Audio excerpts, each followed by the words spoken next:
इंतजार है तो मैं आमंत्रित करना चाहूंगा हमारे स्कूल के मेधावी छात्र और छात्राओं को जो इस युवा संसद का प्रदर्शन करेंगे। Thank you.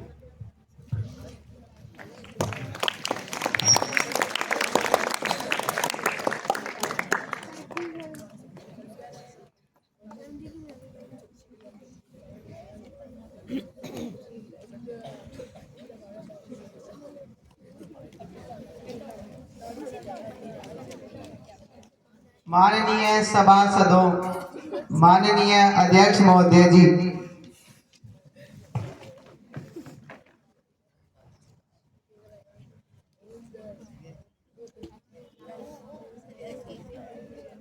don't don't do this. आवाज नहीं आना चाहिए वीडियो चल Honorable members, I cordially welcome you all to the Scholars Youth Parliament. I hope this session would be a very fruitful one as we set out to address important matters concerning the nation. We begin today's session with the oath or affirmation of our newly elected members. Secretary General, please. Yes, madam. Miss Unti Savrat, who stand selected from Varta constituency of Maharashtra, will now take oath or affirmation. Miss Unti Savrat, please.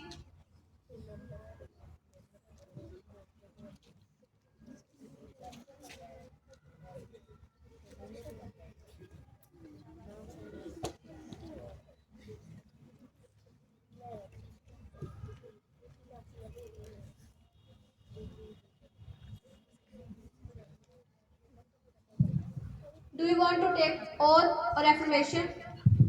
Affirmation. In which language you take the affirmation? In Hindi. मैं 29 अवराज युवा संसद की लोकसभा सदस्य निर्वाचित हुई हूँ। मैं सत्य निष्ठा से प्रतिज्ञान करती हूँ कि मैं विधि द्वारा स्थापित भारत के संविधान के प्रति सच्ची श्रद्धा एवं निष्ठा रखूंगी। मैं भारत की प्रभुता और अखंडता अक्षुण्ण रखूंगी तथा जिस पद को मैं ग्रहण करने वाली हूँ उसके कर्तव्यों का श्रद्धापूर्वक निर्वहन करूंगी। धन्यवाद।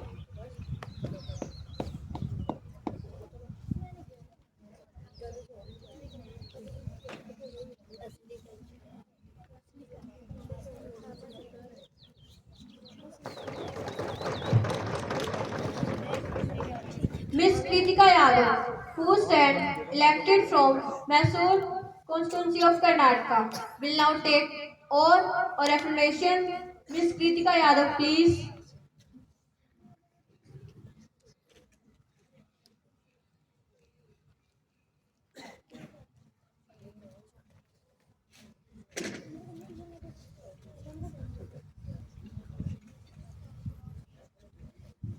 Do you want to take oath or affirmation? Oath, please. In which language you take the oath? In English. I, Kritika Yadav, have been a member of the lower house of Youth Parliament. I do swear in the name of God that I will bear true faith and allegiance to the Constitution of India as by law established. I will uphold the sovereignty and integrity of India, and I will faithfully discharge the duty which I am about to enter.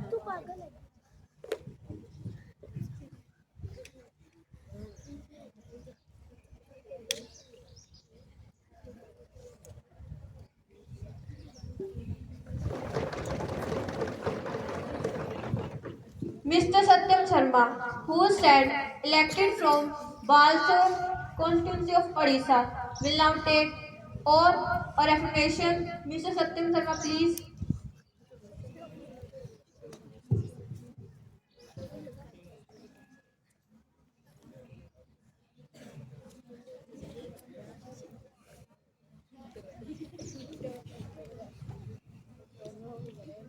Do you want to take oath or affirmation?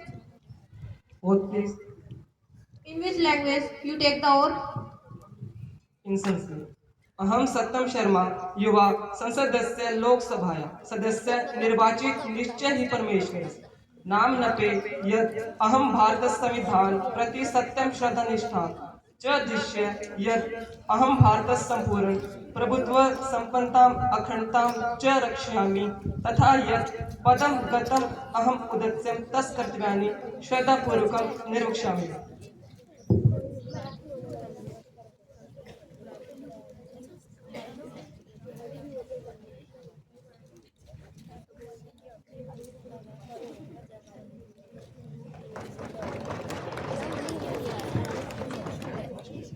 Miss Sukhwinder Kaur, who said elected from Amritsar constituency of Punjab, will now take oath or affirmation. Miss Sukhwinder Kaur, please.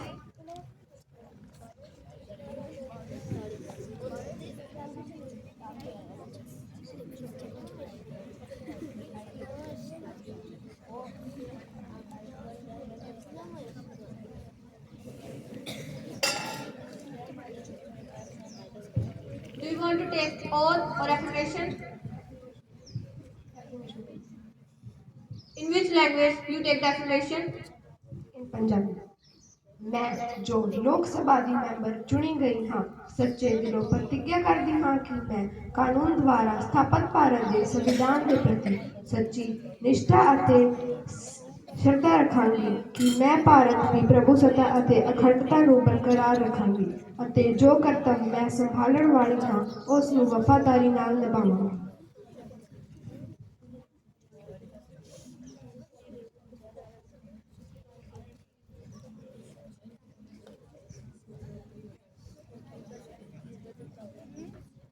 Honorable members, with a deep sense of duty, I regret to inform the members of Youth Parliament about the sad demise of Director of Mission Chandrayaan-1, Shri Srinivas Hegde ji. He had a long career with ISRO and was involved in 10 missions as part of ISRO Satellite Center and served our nation. He will surely be remembered. So on behalf of this house, I would like to extend my heartfelt condolences to the grieved family.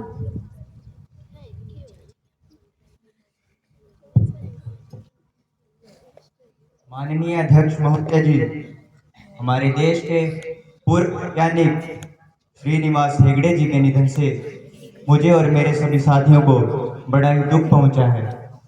मैं उनके प्रति अपनी श्रद्धांजलि अर्पित करता हूं.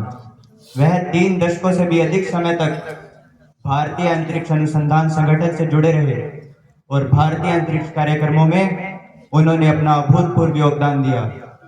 उनके योगदानों व प्रयासों का हमारा देश सदैव ऋणी रहेगा.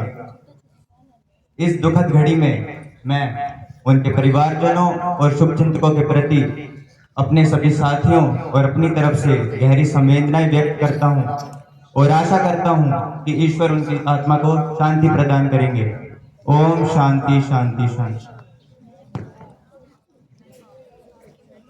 महोदया, बहुत दुख और अफसोस की भावना के साथ मुझे कहना पड़ रहा है कि हमारे पूर्व वैज्ञानिक श्री श्रीनिवास हेगड़े जी अब हमारे बीच नहीं रहे. उनका आकस्मिक निधन हमारे राष्ट्रीय अंतरिक्ष कार्यक्रमों के लिए बहुत बड़ी क्षति है.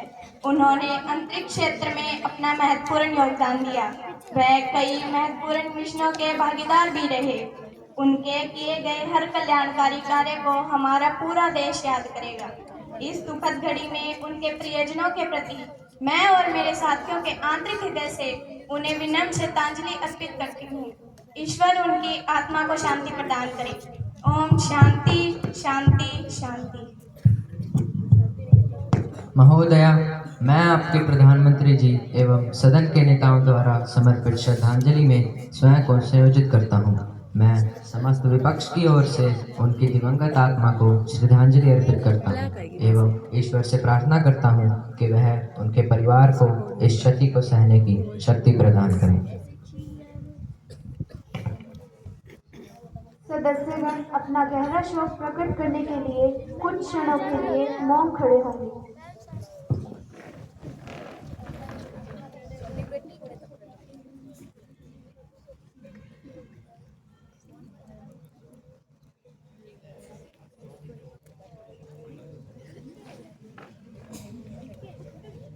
Now the question are begin.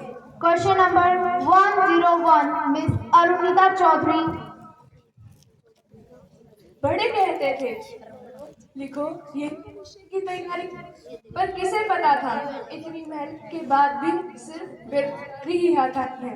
माननीय अध्यक्ष महोदय जी, ILO की रिपोर्ट के हिसाब से वर्ष 2025 में 33% भारतीय बेरोजगार हैं। यह संख्या वर्ष 2000 में 83%।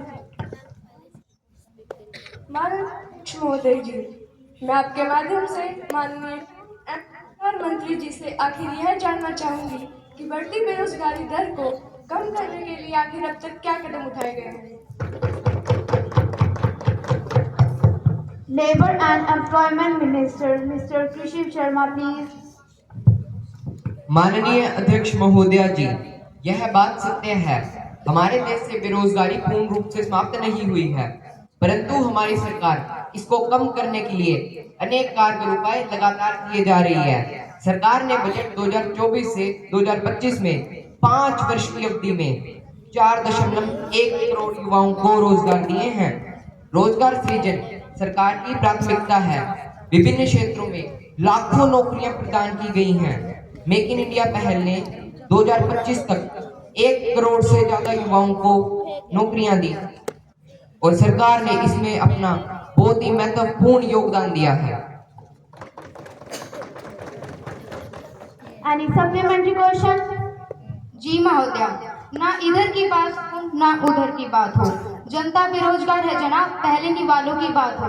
माननीय अध्यक्ष महोदय जी, मैं आपके माध्यम से माननीय श्रम एवं रोजगार मंत्री जी से आखिर यह जानना चाहूंगी कि क्या आपकी सरकार ने समग्र अर्थव्यवस्था पर बढ़ती बेरोजगारी दर के कारण जो आर्थिक प्रभाव पड़ रहे हैं, इसका कोई अध्ययन किया है या नहीं?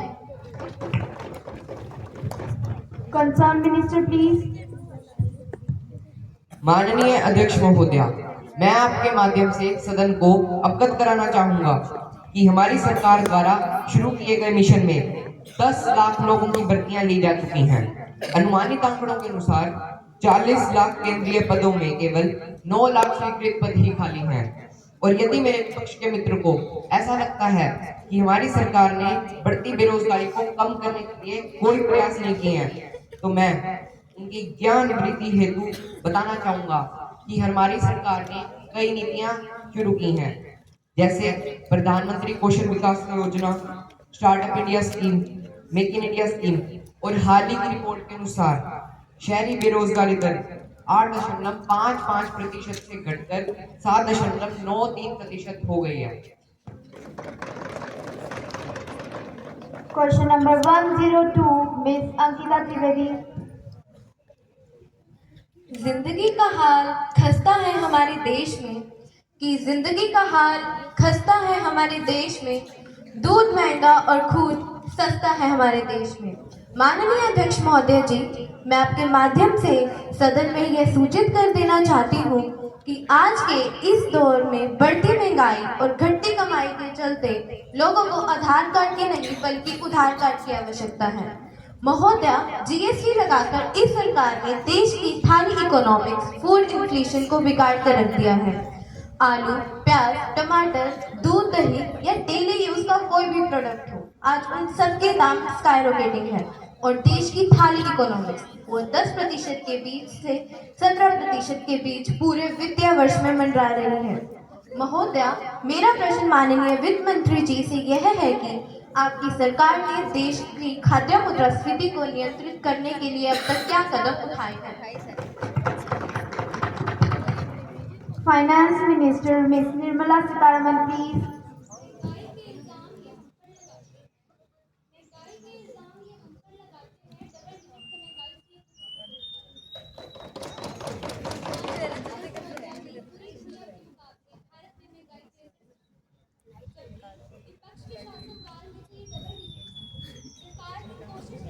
कि महंगाई दर को 7% से नीचे रखा जाए। जब आप आधार कार्ड के विपरीत उधार कार्ड सुनाते हैं तो ये बहुत आकर्षक लगता है, लेकिन हमें उन छोटे उधारकर्ताओं का मजाक नहीं उड़ाना चाहिए जो मुद्रा ऋण के तहत जाते हैं। किसान क्रेडिट कार्ड KCC फसल ऋण लिया जा रहा है। आधार कार्ड बैंकों में KYC स्थापित करने और ऋण लेने में आधार कार्ड और उधार कार्ड के बिना छोटे उद्योगों की स्थापना करना मुश्किल है। महंगाई पर अंकुश लगाने के लिए भारतीय रिजर्व बैंक RBI ने समय समय पर कदम उठाए। माननीय अध्यक्ष महोदया, श्री अंकिता जी हमारे देश में हो रही प्राकृतिक आपदाओं से निपटते हैं। भारी बारिश के कारण उत्तर पूर्वी क्षेत्रों में सारी फसलें बर्बाद हो गई। मांग ज्यादा और पूर्ति कम, इसके कारण सब्जियों के दाम एकदम बढ़ गए। राज्य सरकार के सहयोग से जमाखोरों के खिलाफ लगातार छापे की कार्रवाई जारी है, जिससे प्याज की आपूर्ति बढ़ाई जा रही है। और बात रही थाली इकोनॉमिक्स की, तो समय के साथ साथ सभी घाटों की स्थिति में गिरावट आई है। Any supplementary question? जी महोदया, पेट्रोल पंप पर जब मीटर चलता है तो धड़कनें भी उसी स्पीड से बढ़ने लगती हैं। माननीय अध्यक्ष महोदय जी, आपके माध्यम से माननीय वित्त मंत्री जी से यह पूछना चाहूंगी कि पेट्रोल और डीजल के दाम ऐसे ही बढ़ते रहेंगे, आपकी सरकार इसके लिए कोई कदम उठाएगी या नहीं? Concerned minister, please. माननीय अध्यक्ष महोदया, मैं आपके माध्यम से विपक्ष के मित्र को यह बताना चाहती हूँ कि पिछले कुछ दिनों से पेट्रोल डीजल के दामों में गिरावट आना शुरू हो गई है। कच्चे तेल की बढ़ती कीमतों का असर देश में पेट्रोल डीजल के दामों पर भी पड़ता है। मैंने सदन में पहले भी कहा है कि सरकार तेल के दाम तय नहीं करती है। सरकार ने 2010 में पेट्रोल के दाम डीरेगुलेट कर दिए थे। इसका मतलब अंतर्राष्ट्रीय बाजार में जो दाम होता है उस पर आप रेट जोड़िए, डीलर कमीशन जोड़िए, एक्सचेंज रेट जोड़िए। हम दाम तय नहीं करते, हम केवल एक्साइज तय करते हैं। जिस तरह राज्य सरकारें अपना टैक्स तय करती हैं, उस तरह ऑयल मार्केटिंग कंपनियां तेल के दाम तय करती हैं। इस पे फोकस करना था, थोड़ा सा अच्छा बोल रही थी। Question number 103, Miss Aparna Kashyap. ये भी अच्छा बोलती है। 4 साल की अवधि, यह अन्याय की एक निशानी है। अग्निवीर कहो ना इनको, यह प्रशस्त सेना हमारी है। देश प्रेम की खातिर जिसने मौत को गले लगाया है, सर्विस बिफोर सेल्फ रखकर भी वह शहीद नहीं कहलाया है। माननीय महोदय, मेरा प्रश्न माननीय रक्षा मंत्री जी से है कि अग्निवीर सरकार के लिए एक यूज एंड थ्रो मजदूर है, जिसे 4 साल के बाद निकाल दिया जाएगा। ना उन्हें पेंशन मिलेगी, ना ही कंपनसेशन और ना ही शहीद का दर्जा। Defence minister mister Rajnath Singh, please. इनका रिश्ता झूठ से कुछ यूं गहराता चला गया जब ये इनका मुंह खुला अफवाह फैलाता चला गया। माननीय महोदय, मैं विपक्ष से अनुरोध करना चाहूंगा, नेता प्रतिपक्ष सदन को गुमराह करने की कोशिश न करें। यदि कोई अग्निवीर का जवान शहीद होता है तो उसके घर 1 करोड़ की धनराशि पहुंचाई जाती है। अग्निवीर योजना के माध्यम से सेना में ज्यादा से ज्यादा युवाओं को देश की रक्षा करने का मौका मिलता है। अग्निवीर हमारे लिए यूज एंड थ्रो मजदूर नहीं, देश के रक्षक हैं, रक्षक। माननीय महोदय, सभी को नहीं, 25% अच्छे काबिल सैनिकों को 15 साल के लिए रिटेन किया जाता है और 75% को 4 साल की अवधि के बाद वापस भेज दिया जाता है। इन युवाओं को भी यूज करके थ्रो नहीं किया जाता। इनके पास भी सेना के काम का अच्छे से अच्छा अनुभव होता है और सेवा समाप्ति पर एक निश्चित राशि और अन्य कई लाभ भी दिए जाते हैं। इग्नू यूनिवर्सिटी द्वारा अग्निवीर को स्नातक करने के लिए विशेष प्रावधान है, जिससे देश के युवा 25 साल की उम्र तक आत्मविश्वास से भरे होंगे और उनके पास जमा पूंजी भी अच्छी खासी होगी। हमारी सरकार द्वारा उस सैनिक को अग्निवीर कौशल प्रमाण पत्र भी दिया जाएगा, जिससे उन्हें बैंकों से आसानी से लोन प्राप्त होगा, जिससे वह जब चाहें खुद का बिजनेस भी शुरू कर सकते हैं। महोदया, इतना ही नहीं, गृह मंत्रालय ने केंद्रीय पुलिस बलों में कांस्टेबल के 10% पद भूतपूर्व अग्निवीरों के लिए आरक्षित कर दिए हैं और सरकार केंद्रीय उप सुरक्षा बल में भी इन्हें फिजिकल टेस्ट में छूट देगी। CRPF, BSF, ITBP और हरियाणा सरकार में भी पक्की नौकरी मिलेगी। 5 साल के बाद कोई भी अग्निवीर ऐसा नहीं होगा जिसके पास पेंशन वाली नौकरी नहीं होगी। Any supplementary question? जी महोदय, माननीय, क्या आपने अग्निवीरों के प्रशिक्षण और टीम स्पिरिट पर विचार किया है? जहाँ चाइना के जवानों को 5 साल के लिए रखा जाता है, वहीं हमारे जवानों को सिर्फ 6 माह की ट्रेनिंग दी जाती है। क्या हमारे जवान चाइना के जवानों का सामना करने में सक्षम होंगे? जब केवल 25% अग्निवीरों को ही 15 साल के लिए रखा जाएगा, बाकी 75% को भेज दिया जाएगा, तो उनमें आपस में प्रतिस्पर्धा रहेगी। वे बॉर्डर पर साथ कैसे लड़ेंगे? Concern minister please. माननीय महोदय, मैं विपक्ष को बताना चाहूंगा कि इस योजना के संबंध में बहुत सारे लोगों से 158 ऑर्गेनाइजेशन से सुझाव लेने के बाद इसे लागू किया गया है। इस प्रकार की योजना दुनिया भर के कई देशों में है, यूएसए में है, यूके में है, वहां तो कोई किसी प्रकार की आपत्ति नहीं है। इतना ही नहीं, मैं यह भी बता दूं कि अग्निवीर को 9 महीने का औपचारिक बुनियादी प्रशिक्षण भी दिया जाता है। उसके बाद उन्हें यूनिट में तैनात किया जाता है, जहां वे कार्यकाल के दौरान भी शेष प्रशिक्षण प्राप्त करते हैं। और मैं यह भी बता दूं कि जब 50 वर्षों के बाद देश की आबादी बूढ़ी हो रही होगी, तब भी हमारी सेना युवा रहेगी और आत्मविश्वास से परिपूर्ण होगी। जब अवधि 4 साल की है तो 5 साल का प्रशिक्षण कैसे दे दें? जब हम स्कीम लाए थे तब भी कहा था इसे समय और आवश्यकता के अनुसार रिव्यू किया जाएगा। कुछ पर तो हमारी सरकार विचार भी कर रही है, जैसे कि 4 साल की अवधि को बढ़ाकर 7-8 साल करना, और अग्निवीर की छुट्टियां 30 दिन से बढ़ाकर 90 दिन तक करना, और अग्निवीर के मौत या घायल होने की स्थिति में उनके परिवार को आर्थिक सहायता देना। अंत में मैं बस इतना कहना चाहूंगा, नेता प्रतिपक्ष बिना इस योजना के बारे में समझे, बिना जानकारी के कृपया सदन को गुमराह ना करें। Question number 104 miss Ishika Chaudhary. किसी एक अर्जुन को सर्वोत्तम साबित करने के लिए हर एक युग में एकलव्य का अंगूठा कटाया गया है। अंगूठे तो आज भी कट रहे हैं, लेकिन द्रोणाचार्य ने दुर्बलता को कानून बनाया है। जी हाँ, मैं आप सभी का ध्यान नीट में हुए घोटाले की तरफ ले जाना चाहती हूँ। जो कई बच्चे जिन्होंने कड़ी मेहनत की और अच्छे अंक भी प्राप्त किए, लेकिन क्या उनकी रैंक अच्छी आई? क्या उनको पसंदीदा कॉलेज की प्राप्ति होगी? कोचिंग इंस्टीट्यूट्स ने तो अपना रिजल्ट अच्छा बनाने के लिए कर दिया पेपर लीक, लेकिन उनका क्या दोष जिन्होंने मेहनत की थी? क्यों सरकार कोचिंग इंस्टीट्यूट्स की काम नहीं कर रही? एजुकेशन मिनिस्टर मिस निष्ठा।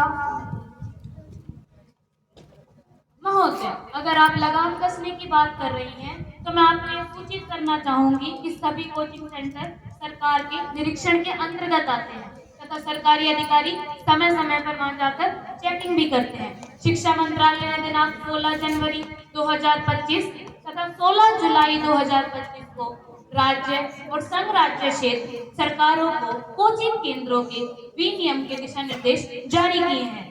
शिक्षा संवर्ती सूची का विषय है, इसलिए राज्य और संघ राज्य क्षेत्रों को सरकारों की उचित कानूनी रूपरेखा की कार्रवाई की आवश्यकता है। नीट के गुनहगारों को पकड़ने की कोशिश जारी है।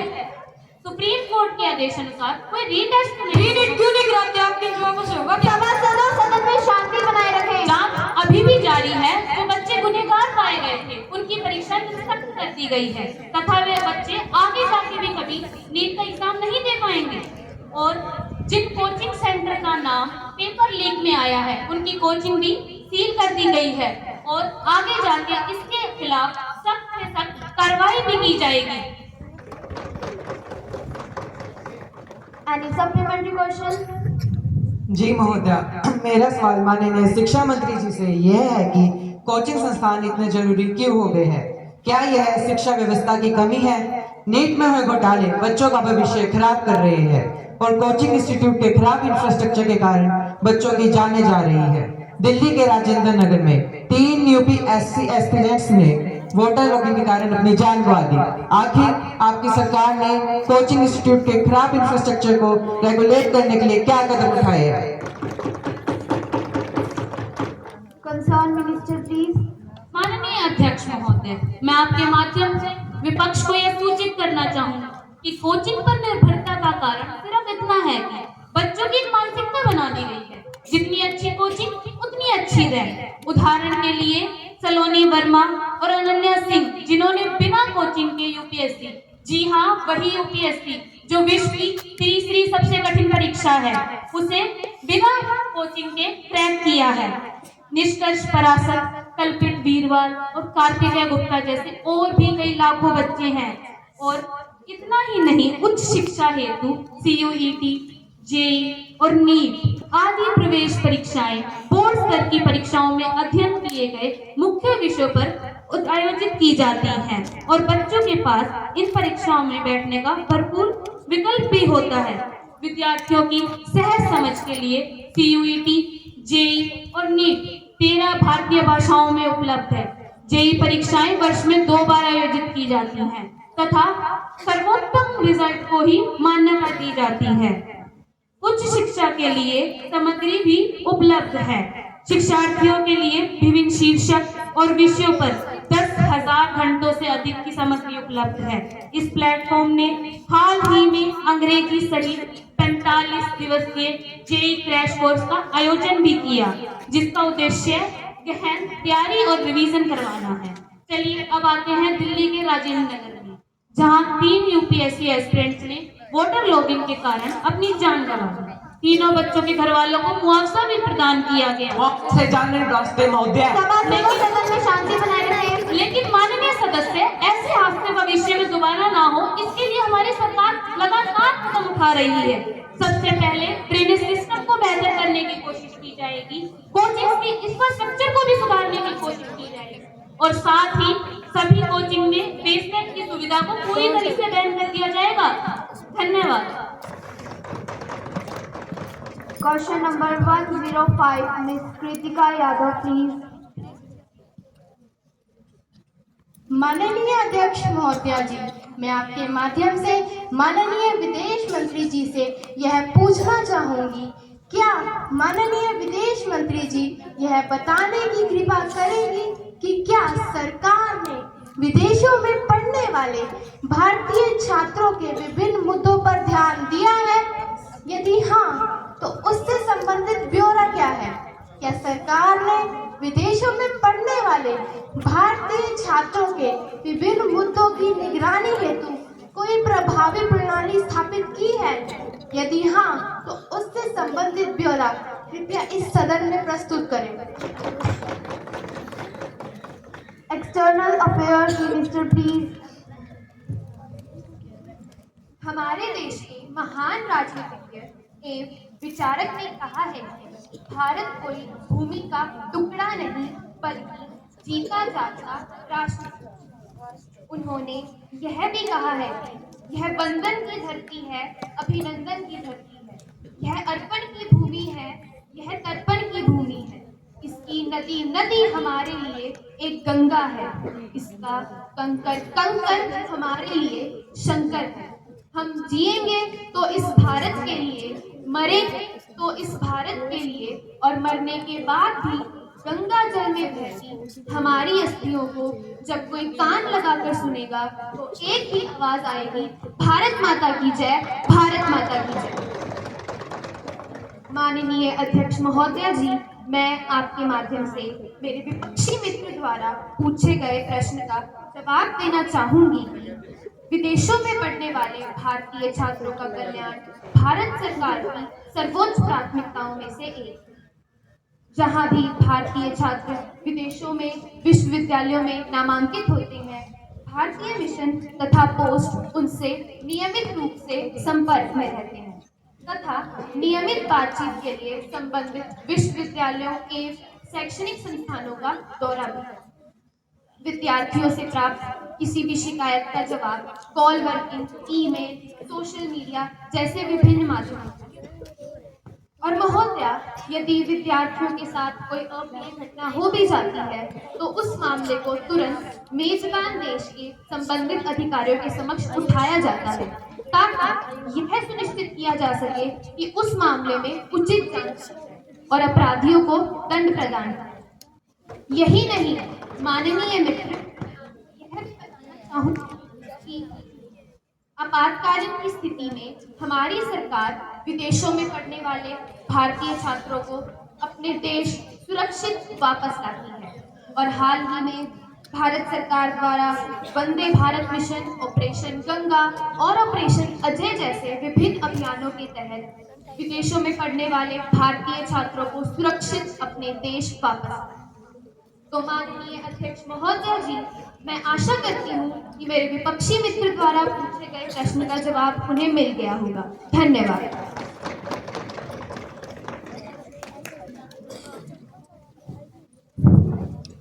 माननीय सदस्यगण, मुझे सदन को सूचित करना है कि आज दक्षिण कोरिया की संसदीय शिष्टमंडल के कुछ सदस्यगण विराजमान हैं। मैं अपनी ओर समस्त देशवासियों की ओर से भारत की यात्रा पर आए हमारे सम्मानीय अतिथि दक्षिण की असेंबली की अध्यक्ष श्रीमती कैथरी कोटानिहारा और जॉनसन वाइट का स्वागत करती हूँ। उनके संसदीय शिष्टमंडल का भारत आगमन बुधवार 20 नवंबर 2025 को हुआ। सदस्यगण दिल्ली व आगरा की यात्रा करेंगे तथा 29 नवंबर 2025 को प्रवास होगा। हम अपने देश में उनके सुखद व सफल प्रवास की कामना करते हैं तथा उनके माध्यम से हम दक्षिण कोरिया की संसद, वहां की सरकार और वहां की जनता की ओर अपनी से शुभकामनाएं व बधाई देते हैं।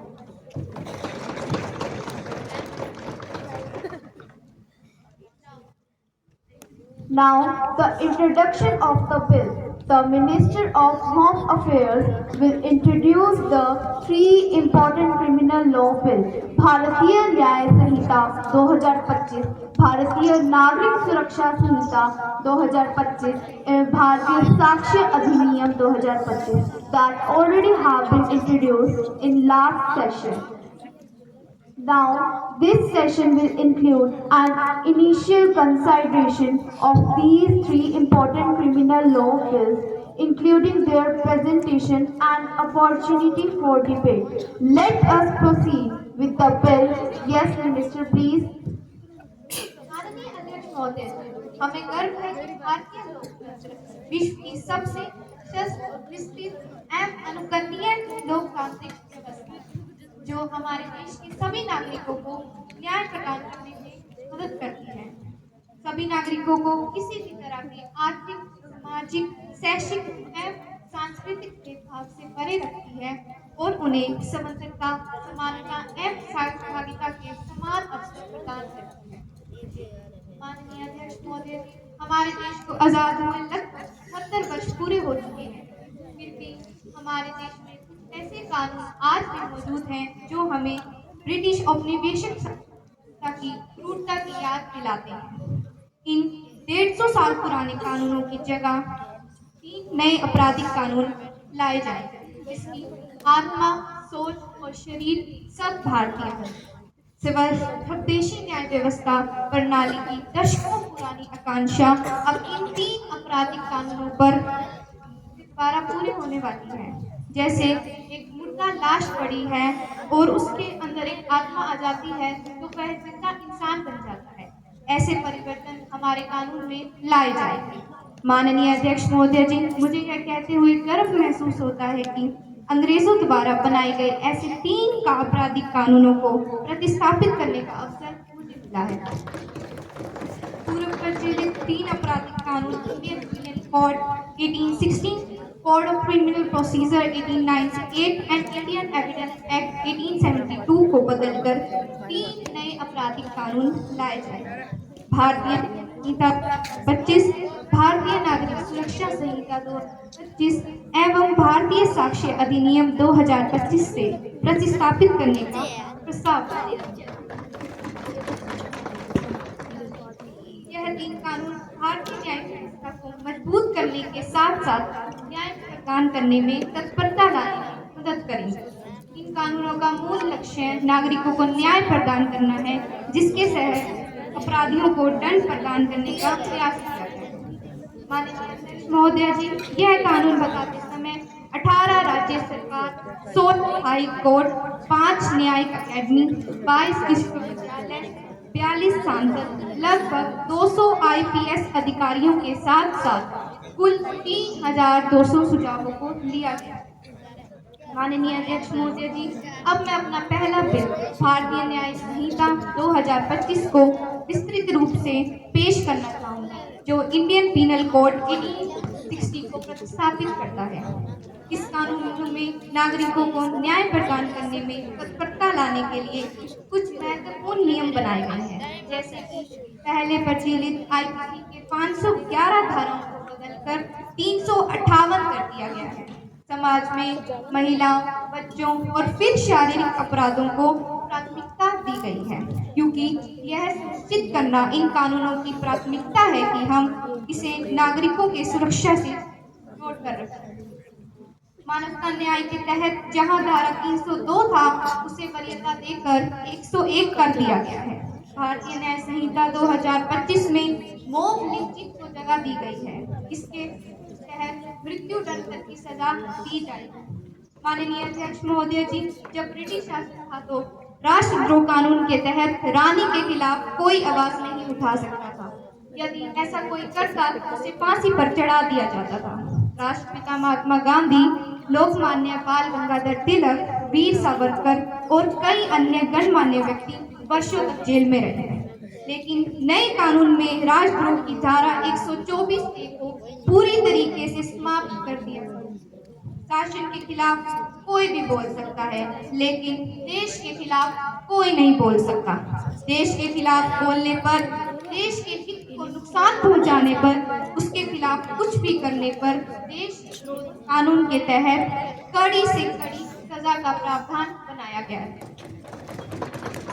माननीय अध्यक्ष महोदय जी, अब मैं अपना दूसरा बिल भारतीय शिक्षा संहिता 2025 के बारे में एक विवरण प्रदान करना चाहूंगी, जो कोड ऑफ क्रिमिनल प्रोसीजर 1898 को प्रतिस्थापित करता है। इस बिल में नागरिकों को न्याय प्रदान करने में तत्परता लाने के लिए कुछ महत्वपूर्ण बदलाव किए गए हैं, क्योंकि हमारी सरकार justice delayed is justice denied पर आस्था रखती है। नए आपराधिक न्याय कानूनों से देश में लीग प्रूफ न्याय व्यवस्था होगी। अब आपराधिक अदालतों का निपटारा 3 वर्षों के अंदर होगा। गरीब आदमी के लिए अब महंगा नहीं होगा। अपराधों की FIR 3 दिनों के अंदर होगी। 3 से 7 साल वाले सजा के अपराधों पर 14 दिन के अंदर प्रारंभिक जांच का प्रावधान बनाया गया है। अब अदालत को 14 अंदर मुकदमे को संज्ञान में लेना होगा, ताकि पीड़ित को न्याय मिलने में विलंब न हो। FIR के द्वारा कठोर से कठोर अपराधों को संज्ञान में लिए जाने का प्रावधान बनाया गया है, जिससे महिला और नाबालिगों को न्याय मिलने में मदद मिलेगी। 0 FIR के द्वारा पीड़ित किसी भी पुलिस स्टेशन में FIR दर्ज करा पाएंगी और वह 24 घंटे के अंदर संबंधित पुलिस स्टेशन में स्थानांतरित। अध्यक्ष महोदय जी, मुझे पूरा विश्वास है कि कानून पूर्ण रूप से लागू होने के बाद कश्मीर से लेकर कन्याकुमारी तक पूरे देश में तारीख पर तारीख नहीं होगी, बल्कि किसी भी आपराधिक मामले के निपटारे में 3 वर्षों से अधिक समय नहीं लगेगा। महोदय जी, अब अपना तीसरा बिल अधिनियम 2025 को निश्चित रूप से करना चाहूंगी, जो इंडियन एविडेंस एक्ट 1872 को स्थापित करता है। इस बिल के माध्यम से दोषी ठहराए गए व्यक्ति को, अपराधी को एवं पीड़ित को अपने अपने सबूत पेश करने के क्षेत्र में एक महत्वपूर्ण नियम बनाया, जैसे कि किसी भी साक्ष्य के स्थायीपन से संबंधित लैपटॉप, मैसेंजर, वेबसाइट एवं लोकेशन संबंधित साक्ष्यों की तस्वीर शामिल होंगी। आरोपी, विशेषज्ञ एवं पीड़ित को इलेक्ट्रॉनिक माध्यम से न्यायालय में पेश होने की अनुमति दी गई है। आपराधिक मामलों से संबंधित ऑडियो व वीडियो को साक्ष्य रूप से पेश करने का प्रावधान भी है। डिजिटल व इलेक्ट्रॉनिक साक्ष्य को न्यायालय में पेश करने की इजाजत भी दी गई है। माननीय अध्यक्ष महोदय, मुझे पूरा विश्वास है कि माननीय सदस्यगण किसी भी दल के हों, वह इस आपराधिक कानूनों बिल और भारतीय न्याय व्यवस्था को मजबूत के साथ जन मंगल बनाने में अपना सहयोग करेंगे। मैं एक महत्वपूर्ण विचार विमर्श हेतु प्रस्तुत धन्यवाद। Motion move. Ms. Muskan Verma, please. माननीय अध्यक्ष महोदया जी, मैं इस बिल का समर्थन करती हूँ क्योंकि हमारे देश आजाद हुए लगभग 78 साल हो गए, पर आज भी हम अंग्रेजों द्वारा उनके बनाए गए आपराधिक कानूनों का अनुसरण कर रहे हैं। मगर इतिहास में पहली बार भारत अपना संपूर्ण स्वदेशी आपराधिक न्याय प्रणाली का परिपालन करने की कोशिश कर रहा है। यह कानून अंग्रेजों द्वारा उनके बनाए गए न्याय व्यवस्था को बदलकर एक ऐसी न्याय प्रणाली लाएगी जो दंड देने में नहीं बल्कि न्याय देने में विश्वास रखेगी। यह कानून नागरिकों को न्याय प्रदान करने में सबसे महत्वपूर्ण कदम होगा। इसीलिए मैं इस आपराधिक कानून बिल का समर्थन करती हूँ। Ms. Riya Chakravarti, please.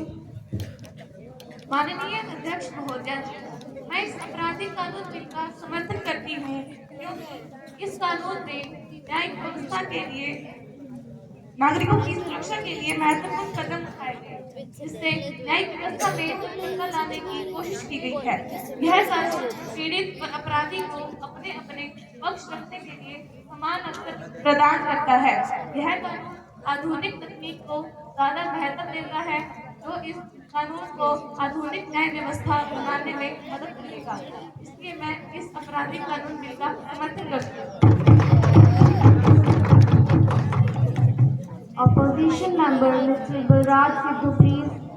माननीय अध्यक्ष महोदया जी, मैं इस आपराधिक कानून बिल का विरोध करता हूँ क्योंकि कानून पीड़ितों को केंद्र में रखते हुए इनके आपराधिक अधिकारों का हनन करता है। मैं आपके माध्यम से हमारे गृह मंत्री जी को भारतीय नागरिक सुरक्षा संहिता के बारे में एक प्रश्न पूछना चाहूँगा कि किसी पक्ष को सुने बिना ही हम कितनी हद तक न्याय प्रदान करने में सक्षम हो पाएंगे, और क्या यह उनके मौलिक अधिकारों का समर्थन हनन नहीं होगा। इस वजह से मैं इस आपराधिक कानून बिल का विरोध करता हूँ। Opposition member, Ms. Pallavi Sinha, please.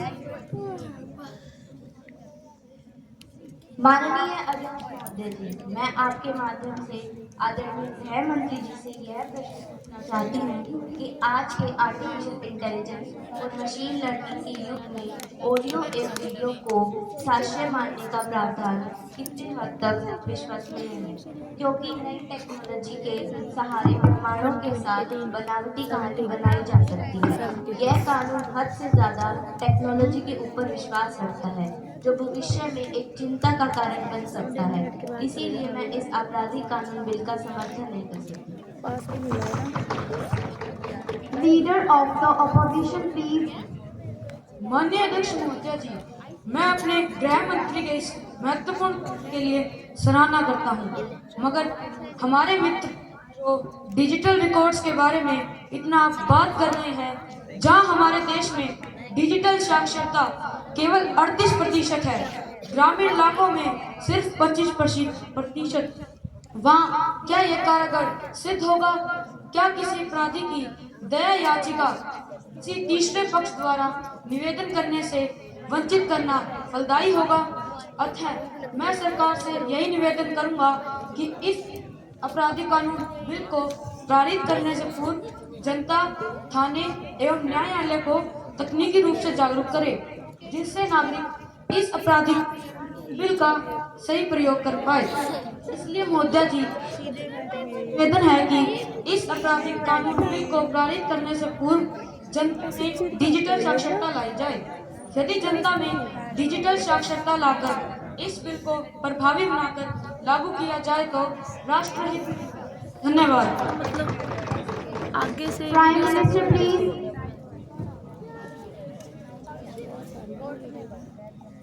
माननीय अध्यक्ष महोदय जी, मैं पहले उन सभी युवा सांसद के सदस्यों का धन्यवाद देना चाहता हूं जिन्होंने इस गंभीर विषय पर विचार विमर्श किया।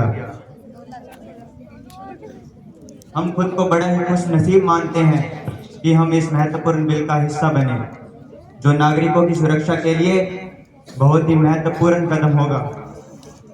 यह कानून समाज के गरीब, वंचित और कमजोर वर्गों की सुरक्षा सुनिश्चित करता है। हमारे गृह मंत्री जी के दूरदर्शी सोच के लिए मैं उन्हें धन्यवाद देते हुए राष्ट्र हित के लिए बनाए गए इस प्रस्ताव को सहमति प्रदान करने के लिए सभी दलों से निवेदन करता हूं। धन्यवाद।